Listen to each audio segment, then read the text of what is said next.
بسم اللہ الرحمن الرحیم۔ حضرت سیدنا مولا علی کے دو ایسے عجیب اور عقل کو دنگ کرنے والے واقعات ہیں کہ جن سے یہ ثابت ہوتا ہے کہ کالا اور بدصورت بچہ کس گھر میں پیدا ہوتا ہے اور معذور یا کمزور بچہ کس گھر میں پیدا ہوتا ہے۔ ایک دفعہ ایک شخص اپنی بیوی اور بچے کے ہمراہ حضرت عمر کی بارگاہ اقدس میں پیش ہوا۔ وہ شخص حضرت عمر سے کہنے لگا، اے وقت کے خلیفہ، میرا اور میری بیوی کا رنگ سرخ ہے، لیکن میری بیوی نے جو بچہ پیدا کیا ہے اس کا رنگ کالا کیوں ہے؟ مجھے تو ایسا لگتا ہے یہ بچہ میرا نہیں ہے۔ میری بیوی نے کسی کے ساتھ بدکاری کی ہے جس وجہ سے اس بچے کا رنگ ہم دونوں کے ساتھ نہیں ملتا۔ وہ شخص بار بار اپنی بیوی پر الزام تراشی کرتا رہا۔ بیوی نے روتے ہوئے حضرت عمر سے کہا، اے میرے امیر المؤمنین، میں سچ بول رہی ہوں، میں نے کبھی بھی امانت میں خیانت نہیں کی، یہی میرا خاوند ہے اور یہ بچہ اسی کا ہے۔ میں نے ہر وقت اپنے شوہر کے ساتھ وفاداری کی ہے، میں نے اپنے شوہر سے ہمیشہ اپنے خاوند کی موجودگی اور غیر موجودگی میں اپنی عزت کا خیال رکھا ہے۔ میرا شوہر مجھ پر یقین نہیں کر رہا۔ شوہر نے کہا، اے میرے امیر المؤمنین، میری بیوی جھوٹ بول رہی ہے، یہ بچہ میرا نہیں ہے، یہ بچہ کسی اور کا ہے۔ اگر یہ بچہ میرا ہوتا تو اس کا رنگ بھی میرے جیسا ہوتا۔ اس بچے کو دیکھ کر صاف صاف ظاہر ہوتا ہے یہ بچہ میرا نہیں ہے۔ میری بیوی جھوٹ بول رہی ہے۔ بیوی مسلسل زاروں کی طرح روتی رہی، لیکن اس کا خاوند اپنی بیوی کی ایک بات سننے کے لیے تیار نہ تھا۔ یہ معاملہ بہت پیچیدہ تھا۔ حضرت عمر سوچ میں پڑ گئے کہ اس معاملے میں کس طرح سے حل کیا جائے۔ حضرت عمر نے سوچا، کیوں نہ اس معاملے میں داماد رسول حضرت علی شیر خدا سے مدد لی جائے۔ حضرت عمر دونوں میاں بیوی اور بچے کو ساتھ لے کر حضرت سیدنا علی کے پاس تشریف لے گئے۔ انہوں نے حضرت علی کو سلام پیش کیا اور حضرت علی رضی اللہ عنہ نے سلام کا جواب دیا۔ تو حضرت علی نے دریافت کیا، اے عمر، کیسے آنا ہوا؟ حضرت عمر نے فرمایا، اے علی، ہم یہ مسئلہ پوچھنے کے لیے آپ کے پاس تشریف لائے ہیں۔ حضرت علی نے اس عورت کے شوہر سے کہا، اے بندے، جو کچھ میں پوچھوں تم اس کا صحیح جواب دینا۔ اس شخص نے کہا، ٹھیک ہے، پوچھئے، آپ کیا پوچھنا چاہتے ہیں؟ میں آپ کو سچ بات ہی بتاؤں گا۔ حضرت سیدنا مولا علی نے پوچھا، اے اللہ کے بندے، جب تیری بیوی حالت حیض میں تھی تو کیا تو نے اپنی بیوی کے ساتھ ہم بستری کی تھی؟ یہ سوال سن کر اس آدمی نے کچھ دیر کے لیے خاموشی اختیار کی اور پھر کہنے لگا، ہاں، یہ بات سچ ہے، میری بیوی حالت حیض میں تھی تو میں نے اپنی بیوی کے ساتھ ہم بستری کی تھی۔ تو حضرت علی نے اس بندے سے کہا کہ تم اپنی بیوی پر الزام تراشی نہ کرو۔ جب تو نے بیوی کے ساتھ حیض کی حالت میں ہم بستری کی تو تیرا یہ نطفہ تمہاری بیوی کے سیاہ خون کے ساتھ مل گیا، جس وجہ سے بچے کا رنگ سیاہ ہو گیا۔ اگر تم بیوی کے ساتھ حالت حیض کے دنوں میں ہم بستری کرو گے تو بچے کالے اور بدصورت ہی پیدا ہوں گے۔ اے شخص، آج کے بعد یہ بات اپنے ذہن میں بٹھا لو کہ حدیث اور قرآن میں حیض کی حالت میں ہم بستری کرنا حرام اور سخت ترین گناہ ہے۔ جو بندہ بھی اس بات کا علم رکھتے ہوئے اپنی بیوی سے ساتھ ہم بستری کرتا ہے تو اللہ پاک ایسے بندے سے سخت ناراض ہو جاتا ہے اور وہ بندہ جلد ہی اللہ تعالیٰ کی سخت پکڑ میں آ جاتا ہے۔ دوستو، اب آپ کو بتاتے ہیں کہ معذور اور کمزور بچے کن گھروں میں جنم لیتے ہیں۔ مدینہ منورہ کا واقعہ ہے کہ ایک خوبصورت نوجوان لڑکی کی شادی بوڑھے آدمی سے ہوگی۔ شادی کی پہلی رات میاں بیوی نے ہم بستری کی۔ اتفاق سے شوہر کا اسی رات وصال ہو گیا اور دلہن حاملہ ہو چکی تھی۔ جب بیوی نے بچے کو جنم دیا تو لوگوں نے اس لڑکی پر طرح طرح کے الزام لگانا شروع کر دیے کہ اس کا میاں تو پہلی رات ہی انتقال کر گیا تھا، تو اس لڑکی نے جس بچے کو جنم دیا ہے وہ بچہ حرام کا ہے، اس کے خاوند کا نہیں، کیونکہ وہ تو پہلی رات ہی مر چکا تھا۔ پھر یہ بچہ کیسے پیدا ہوا؟ اس بوڑھے کی یہ دوسری شادی تھی۔ اس بوڑھے کا پہلی بیوی سے ایک لڑکا تھا۔ اس لڑکے نے اپنی سوتیلی ماں پر الزام لگانا شروع کیا۔ وہ کہنے لگا کہ اس عورت نے کسی کے ساتھ زنا کیا ہے، یہ بچہ میرے باپ کا نہیں، یہ بچہ حرام کا ہے۔ یہ الزام سوتیلا بیٹا اپنی ماں پر لگا رہا تھا، کیونکہ وہ چاہتا تھا کہ کسی طرح دنیا والے یہ مان لے کہ یہ بچہ میرے والد کا نہیں بلکہ اس عورت کی حرام کاری کا نتیجہ ہے، تاکہ والد کی ساری وراثت کا حصے دار میں اکیلا ٹھہروں، کہیں یہ بچہ میرے برابر کا شریک نہ ہو جائے۔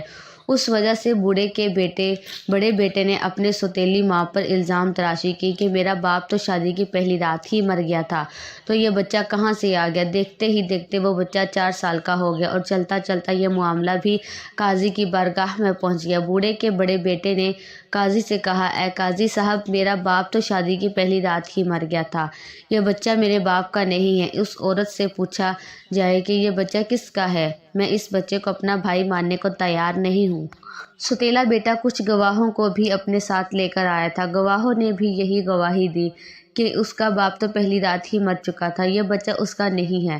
یہ باتیں سن کر قاضی کو یقین ہو گیا کہ یہ بچہ عورت کی بد چلنی کا نتیجہ ہے۔ چنانچہ قاضی صاحب فیصلہ کرنے ہی والے تھے کہ حضرت سیدنا علی المرتضیٰ عدالت میں تشریف لے آئے۔ اس عورت نے حضرت علی سے فریاد کی تو انہوں نے اس سے سارا قصہ سنا۔ تو حضرت علی نے بڑے بیٹے سے سوال کیا، اے بیٹے، یہ دونوں میاں بیوی کتنا عرصہ اکٹھے رہے؟ جس بچے کو تم اپنا بھائی ماننے کو تیار نہیں ہو، اور وہ بچہ کہاں ہے؟ بڑے لڑکے نے جواب دیا، اے علی، وہ بچہ اس وقت ہمارے پاس نہیں ہے۔ حضرت سیدنا علی نے کہا کہ تم کل اس بچے کو اپنے ہمراہ لانا، کل انشاءاللہ تمہارا فیصلہ ہو جائے گا۔ اگلے دن لڑکا اپنے سوتیلے بھائی کو ساتھ لے کر آیا اور کہنے لگا، اے علی، یہی وہ بچہ ہے جس کو میں اپنا بھائی تسلیم نہیں کرتا ہوں۔ حضرت سیدنا علی نے جب بچے کو دیکھا تو فرمانے لگے، ابھی آپ کا فیصلہ کیے دیتا ہوں۔ حضرت علی نے کچھ اور بچوں کو بلایا اور کہا، بیٹا جاؤ، سب گراؤنڈ میں جا کر کھیلو۔ حضرت علی بچوں کو کھیلتے ہوئے بڑے غور سے دیکھ رہے تھے۔ کچھ دیر کے بعد حضرت علی نے بچوں کو بلایا اور فرمانے لگے، سب بچے ایک ہی جگہ پر بیٹھ جائیں۔ سب بچے حضرت سیدنا علی کے پاس آ کر بیٹھ گئے۔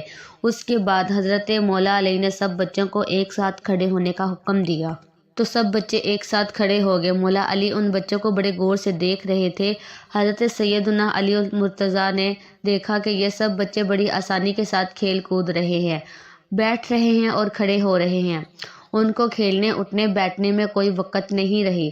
حضرت علی نے دیکھا کہ جس بچے پر الزام لگایا جا رہا ہے اس بچے کو بیٹھنے میں اٹھنے میں کافی وقت لگتا ہے۔ آپ نے فیصلہ یہ سنایا کہ یہ بچہ اسی بوڑھے شخص کا ہے، کیونکہ اس بچے میں کچھ کمزوریاں ہیں جسے دیکھ کر یہ ظاہر ہوتا ہے کہ یہ بوڑھے باپ کا ہی بیٹا ہے۔ باقی سب بچوں کو کسی قسم کی کوئی دقت نہیں ہو رہی، وہ بآسانی چلتے پھرتے اور کھیلتے ہوئے نظر آ رہے ہیں، ان میں کوئی کمزوری نہیں نظر آ رہی، کیونکہ وہ جو ان باپ کی اولاد ہے۔ حضرت علی کا یہ فیصلہ سن کر وہ سوتیلا بیٹا بہت شرمندہ ہوا اور معافی مانگنے کے لیے اپنی سوتیلی ماں کے قدموں میں گر پڑا اور اپنی ماں سے معافی مانگنے لگا۔ دوستو، اس سے ہمیں یہ سبق ملتا ہے کہ چند پیسوں کی خاطر ہمیں بلا وجہ کسی پر الزام نہیں لگانا چاہیے، اور الزام لگانے سے پہلے 1000 بار سوچنا چاہیے کہ ہم غلط ہیں یا صحیح۔ آج کے دور کا ایک بہت بڑا فتنہ بے حیائی ہے۔ ہماری نوجوان نسل جو دیار غیر میں پروان چڑھ رہی ہے، عریافی فحاشی کے سیلاب میں بہتی چلی جا رہی ہے۔ ہمارے نوجوان مغربی ریانیت کے دلدل میں پھنس چکے ہیں، اپنی منمانی زندگی گزار رہے ہیں۔ داناؤں کا کہنا ہے کہ جس قوم کو تم ختم کرنا چاہتے اس کے اخلاق و کردار کو بگاڑ کر ان میں اخلاقی برائیاں عام کر دو، وہ قوم اپنی موت آپ مر جائے گی۔ ایک عورت نے حضرت علی رضی اللہ تعالیٰ عنہ سے سوال کیا تو شیر خدا حضرت علی رضی اللہ تعالیٰ عنہ نے خوبصورت جواب دے کر اس عورت کی رہنمائی فرمائی۔ محترم ناظرین، ایک عورت حضرت علی رضی اللہ تعالیٰ عنہ کی خدمت میں حاضر ہوئی اور آ کر کہنے لگی، اے علی رضی اللہ تعالیٰ عنہ، آپ شیر خدا ہیں، رسول اللہ صلی اللہ علیہ وسلم نے آپ کو علم کا دروازہ قرار دیا ہے۔ میں آج آپ کی خدمت میں ایک سوال لے کر آئی ہوں، آپ مجھے اس کا جواب دیجیے، کیونکہ مجھے اس سوال کا جواب بڑی شدت سے درکار ہے۔ امیر المؤمنین حضرت علی رضی اللہ تعالیٰ عنہ نے فرمایا، اے عورت، واقعتاً مجھے اللہ تعالیٰ کے رسول اللہ صلی اللہ علیہ وسلم نے باقاعدہ یہ بات کہی ہے کہ میں علم کا دروازہ ہوں، تو تم پوچھو کیا پوچھنا چاہتی ہو، میں تمہیں اس کا جواب ضرور دوں گا تاکہ تمہاری زندگی آسان ہو سکے۔ اب وہ عورت آپ رضی اللہ تعالیٰ عنہ سے کہتی ہے کہ اے علی، اللہ وجل کریم، میں ایک شخص سے بہت محبت کرتی ہوں اور وہ شخص بھی مجھ سے محبت کرتا ہے۔ میں صرف اور صرف اپنی روح کی تسکین کے لیے محبت کرتی ہوں، لیکن وہ شخص مجھے اپنی ہوس کا نشانہ بنانے کے لیے میری طرف مائل ہوتا ہے، وہ شخص مجھے چھونے کی کوشش کرتا ہے، وہ میرے جسم کی جانب اپنا ہاتھ بڑھانے کی کوشش کرتا ہے، مجھے چھو کر اپنی نفسانی خواہشات کا اظہار کرنا چاہتا ہے، انہیں پورا کرنا چاہتا ہے۔ اے علی اکرم، اللہ وجل کریم، میں یہ پوچھنا چاہتی ہوں کہ اگر وہ اپنی نفسانی خواہش کو پورا کر لے تو کیا یہ جائز ہے؟ کیا یہ محبت ہے؟ جب امیر المؤمنین حضرت علی اکرم اللہ وجل کریم نے یہ سنا تو حضرت علی رضی اللہ تعالیٰ عنہ نے فرمایا، اے عورت، محبت وہ ہوتی ہے جس محبت کے اندر انسان دوسرے انسان کی عزت کرے۔ ادب پہلا کرینہ ہے۔ محبت کے کرینوں میں اگر کوئی کسی سے محبت کرتا ہے تو وہ سب سے پہلے اس کی عزت کرتا ہے۔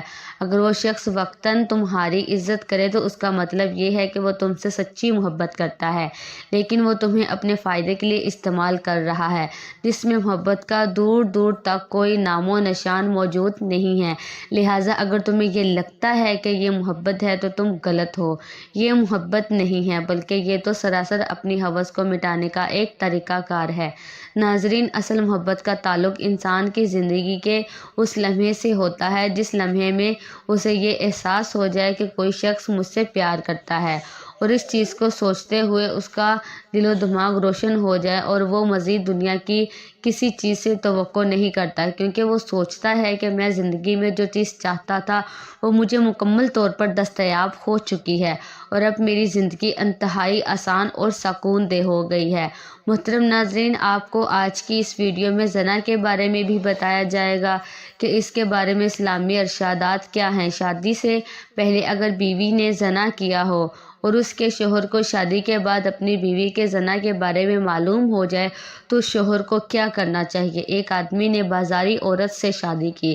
شادی سے پہلے وہ مرد اس عورت سے ناجائز تعلقات قائم کرتا رہا ہے اور اب انہوں نے شادی کر لی ہے۔ کہتے ہیں کہ جس سے زنا کیا جائے اس سے نکاح نہیں ہو سکتا۔ کیا یہ بات درست ہے یا ایسا کرنا گناہ اور حرام ہے؟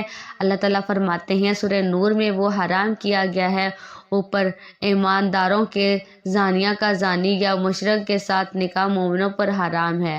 حافظ ابن حکیم رحمۃ اللہ علیہ فرماتے ہیں، اس مقام پر زانی کا اس میں اشارے سے زنا مراد دینا ضعیف اور کمزور ہے۔ نیز نکاح کے سلسلے میں اللہ تعالیٰ کا فرمان، وہ پاک دامن ہو، نہ اعلانیہ زنا کرنے والی ہو، نہ چھپے یاروں والی ہو، اور نہ پکڑنے والی اور نہ چھپے دوستوں والی ہو۔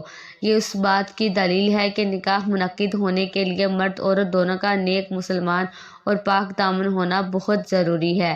ناظرین، اگر کوئی مرد عورت آپس میں زنا کر لے تو کیا ان دونوں کا آپس میں نکاح جائز ہوگا؟